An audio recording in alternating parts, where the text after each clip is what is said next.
Chapter 2. Winston picked his way up the lane through dappled light and shade, stepping out into pools of gold wherever the boughs parted. Under the trees to the left of him, the ground was misty with bluebells. The air seemed to kiss one's skin. It was the 2nd of May. From somewhere deeper in the heart of the wood came the droning of ringdoves. He was a bit early.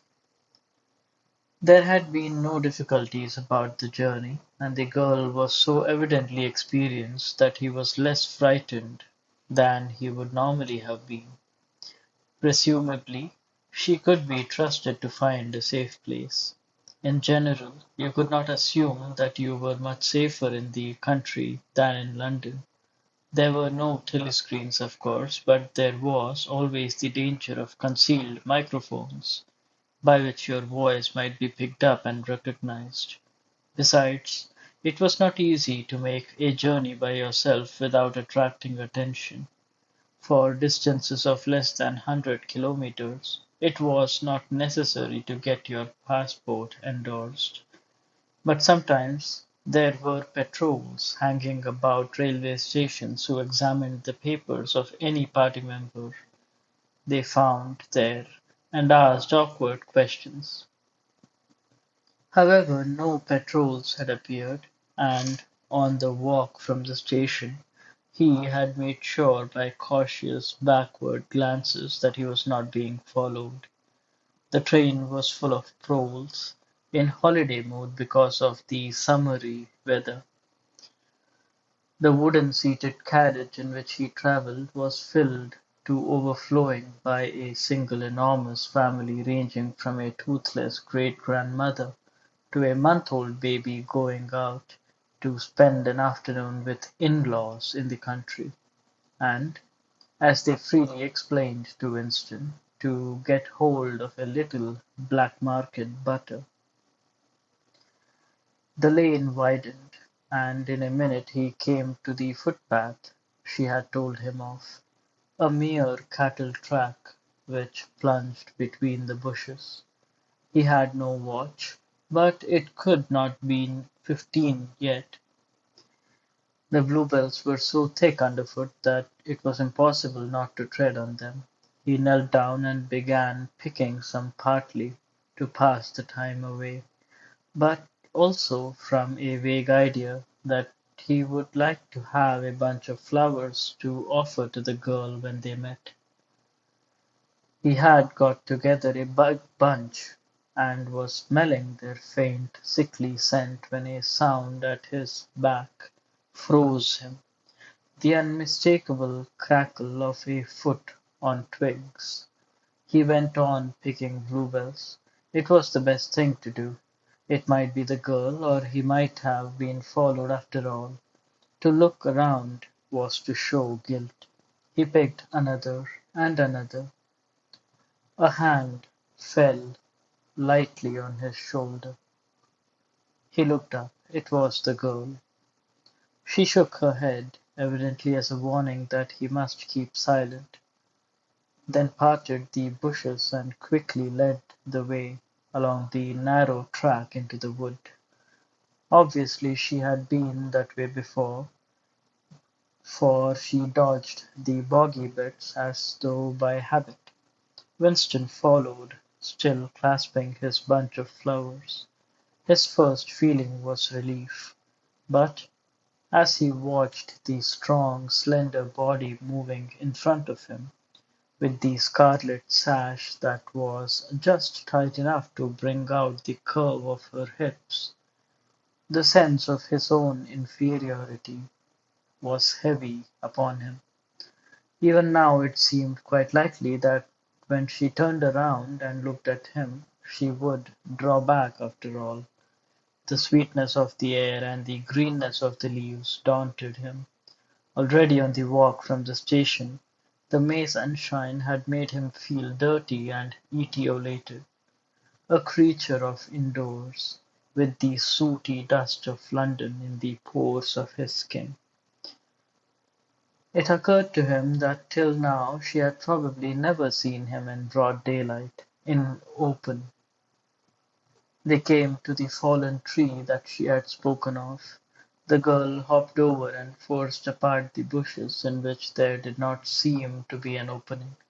When Winston followed her, he found that they were in a natural clearing, a tiny, grassy knoll surrounded by tall saplings that shut in completely. The girl stopped and turned. "Here we are," she said. He was facing her at several paces' distance. As yet he did not dare move nearer to her. "I didn't want to say anything in the lane," she went on, "in case there's a mic hidden there.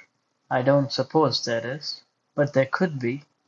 There's always the chance of one of those swine recognizing your voice.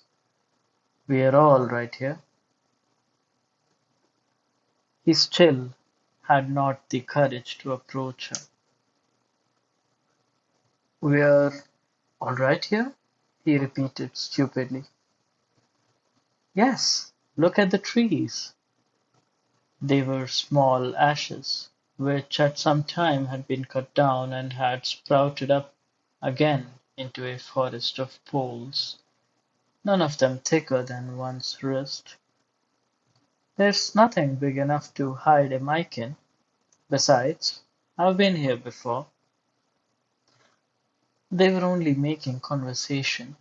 He had managed to move closer to her now. She stood before him, very upright, with a smile on her face that looked faintly ironical, as though she were wondering why he was so slow to act. The bluebells had cascaded onto the ground. They seemed to have fallen out of their own accord. He took her hand. "Would you believe," he said, "that till this moment I didn't know what color your eyes were?" They were brown, he noted, a rather light shade of brown with dark lashes. "Now that you've seen what I'm really like, can you still bear to look at me?" "Yes, easily. I'm 39 years old. I've got a wife that I can't get rid of. I've got varicose veins. I've got 5 false teeth." "I couldn't care less," said the girl.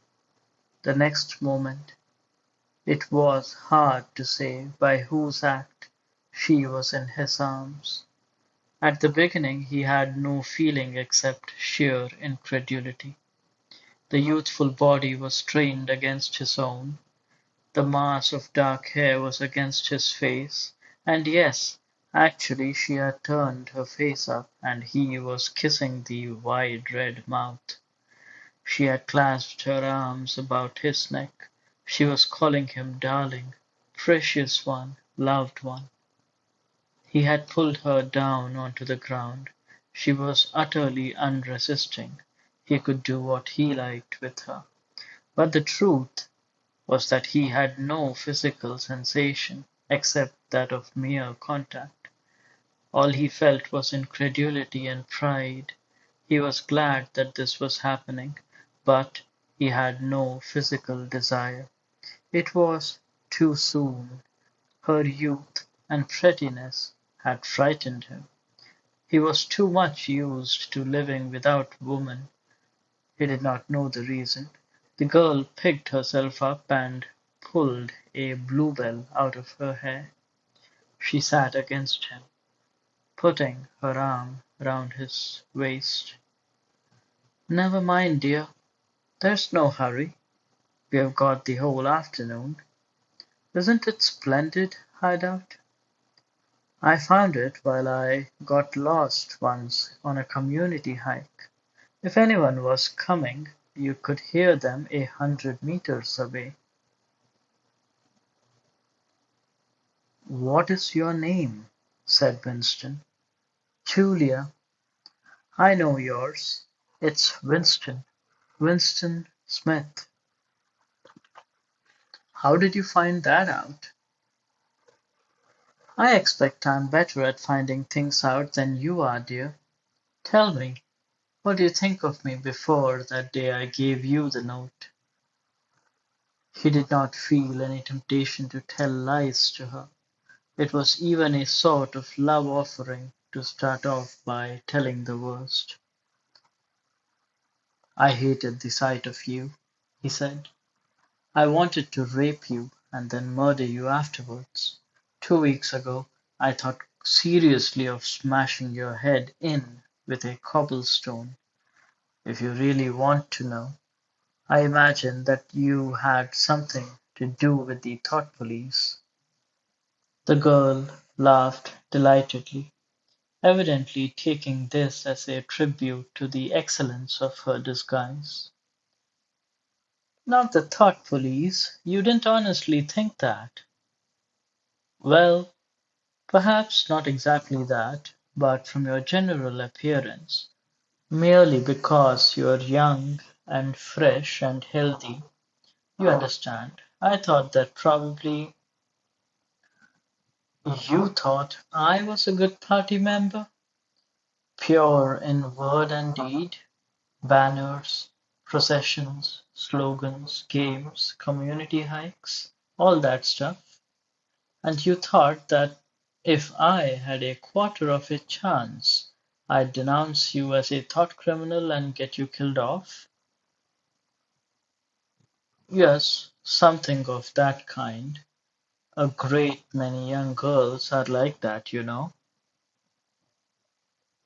"It's this bloody thing that does it," she said, ripping off the scarlet sash of the Junior Anti-Sex League and flinging it on to a bow. Then, as though touching her waist had reminded her of something, she felt in the pocket of her overalls and produced a small slab of chocolate. She broke it in half and gave one of the pieces to Winston. Even before he had taken it, he knew by the smell that it was very unusual chocolate. It was dark and shiny, and was wrapped in silver paper. Chocolate normally was dull brown, crumbly stuff that tasted, as nearly as one could describe it, like the smoke of a rubbish fire. But at some time or another he had tasted chocolate like the piece she had given him. The first whiff of its scent had stirred up some memory which he could not pin down, but which was powerful and troubling. "Where did you get this stuff?" he said. "Black market," she said indifferently. "Actually, I am that sort of girl to look at. I am good at games. I was a troop leader in the Spies. I do voluntary work 3 evenings a week for the Junior Anti-Sex League. Hours and hours I've spent pasting their bloody rot all over London. I always carry one end of a banner in the processions. I always look cheerful, and I never shrink anything. Shirk anything. Always yell with the crowd, that's what I say. It's the only way to be safe." The first fragment of chocolate had melted on Winston's tongue. The taste was delightful. But there was still that memory moving round the edges of his consciousness, something strongly felt but not reducible to definite shape, like an object seen out of the corner of one's eye. He pushed it away from him, aware only that it was the memory of some action which he would have liked to undo, but could not. "You are very young," he said. "You are 10 or 15 years younger than I am. What could you see to attract you in a man like me? It was something in your face. I thought I'd take a chance. I'm good at spotting people who don't belong. As soon as I saw you, I knew you were against them. Them, it appeared, meant the party, and above all the inner party about whom she talked with an open, jeering hatred, which made Winston feel uneasy, although he knew that they were safe here, if they could be safe anywhere. A thing that astonished him about her was the coarseness of her language. Party members were supposed not to swear, and Winston himself very seldom did swear, aloud at any rate. Julia, however, seemed unable to mention the party, and especially the inner party, without using the kind of words that you saw chalked up in dripping alleyways. He did not dislike it, it was merely one symptom of her revolt against the party and all its ways, and somehow it seemed natural and healthy, like the sneeze of a horse that smells bad hay. They had left the clearing and were wandering again through the checkered shade, with their arms round each other's waists, whenever it was wide enough to walk two abreast. He noticed how much softer her waist seemed to feel now that the sash was gone. They did not speak above a whisper. Outside the clearing, Julia said, it was better to go quietly. Presently they had reached the judge of the little wood. Sorry, reached the edge of the little wood. She stopped him. Don't go out into the open. There might be someone watching. We're all right if we keep behind the boughs. They were standing in the shade of hazel bushes. The sunlight, flittering through innumerable leaves, was still hot on their faces. Winston looked out into the field beyond and underwent a curious, slow shock of recognition. He knew it by sight, an old, close-bitten pasture, with a footpath wandering across it, and a molehill here and there. In the ragged hedge on the opposite side the boughs of elm trees swayed just perceptibly in the breeze, and the leaves stirred faintly in the distance, masses like woman's hair. Surely, somewhere nearby, but out of sight, there must be a stream with green pools where days were swimming. Isn't there a stream somewhere nearby here? He whispered. That's right. There is a stream. It's at the edge of the next field, actually. There are fish in it, great big ones. You can watch them lying in the pools under the willow trees, waving their tails. It's the golden country, almost, he murmured. The golden country? It's nothing, really. A landscape I've seen sometimes in a dream. Look, whispered Julia. A thrush had alighted on a bough not 5 meters away, almost at the level of their faces. Perhaps it had not seen them. It was in the sun, they in the shade.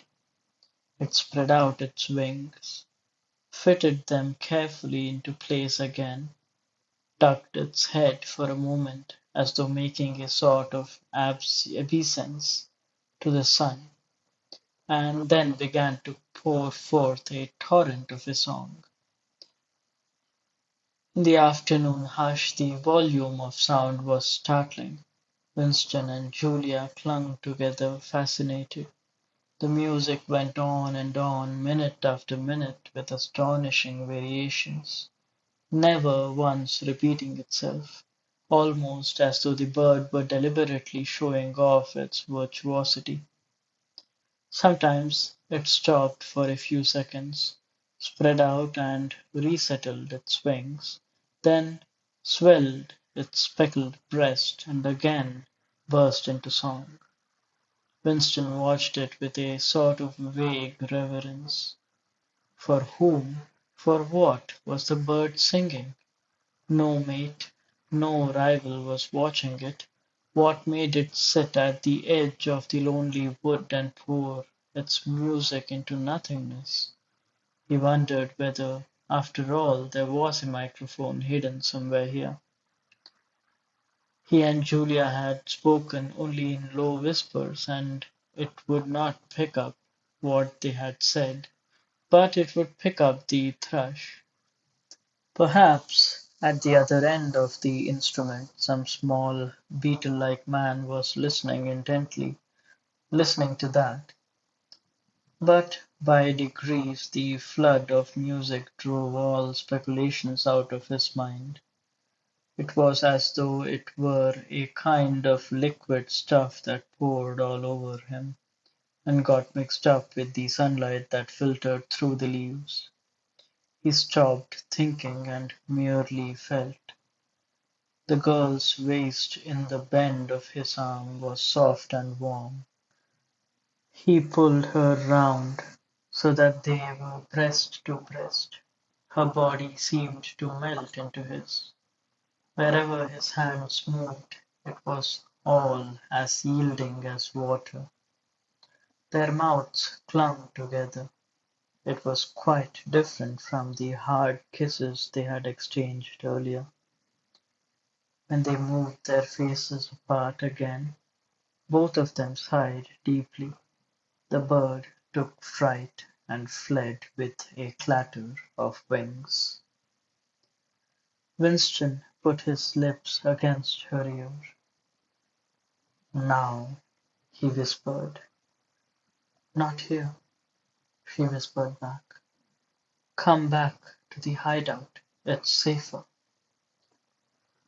Quickly, with an occasional crackle of twigs, they threaded their way back to the clearing. When they were once inside the ring of saplings, she turned and faced him. They were both breathing fast, but the smile had reappeared round the corners of her mouth. She stood looking at him for an instant, then felt at the zipper of his overalls. And yes, it was almost as in his dream, almost as swiftly as he had imagined it. She had torn her clothes off, and when she flung them aside it was with that same magnificent gesture by which a whole civilization seemed to be annihilated. Her body gleamed white in the sun, but for a moment he did not look at her body. His eyes were anchored by the freckled face with its faint, bold smile. He knelt down before her and took her hands in his. "Have you done this before?" "Of course. Hundreds of times. Well, scores of times anyway." "With party members?" "Yes, always with party members." "With members of the inner party?" "Not with those swine, no. But there's plenty that would if they got half a chance. They're not so holy as they make out." His heart leapt. Scores of times she had done it. He wished it had been hundreds, thousands. Anything that hinted at corruption always filled him with a wild hope. Who knew, perhaps, the party was rotten under the surface, its cult of strenuousness and self-denial simply a sham concealing iniquity. If he could have infected the whole lot of them with leprosy or syphilis, how gladly he would have done so. Anything to rot, to weaken, to undermine. He pulled her down so they were kneeling face to face. "Listen, the more men you've had, the more I love you. Do you understand that? Yes, perfectly. I hate purity. I hate goodness. I don't want any virtue to exist anywhere. I want everyone to be corrupt to the bones. Well then, I ought to suit you, dear. I'm corrupt to the bones. You like doing this? I don't mean simply me. I mean the thing in itself. I adore it.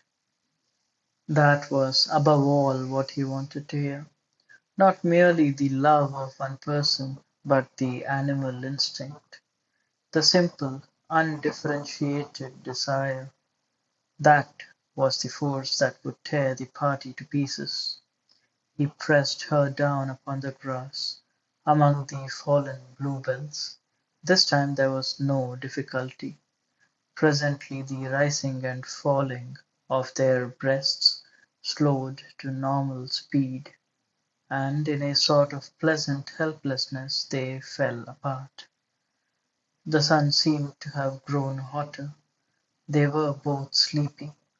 He reached out for the discarded overalls and pulled them partly over her. Almost immediately they fell asleep and slept for about half an hour. Winston woke first. He sat up and watched the freckled face still peacefully asleep, pillowed on the palm of her hand. Except for her mouth, you could not call her beautiful. There was a line or two round the eyes if you looked closely. The short, dark hair was extraordinarily thick and soft. It occurred to him that he still did not know her surname or where she lived.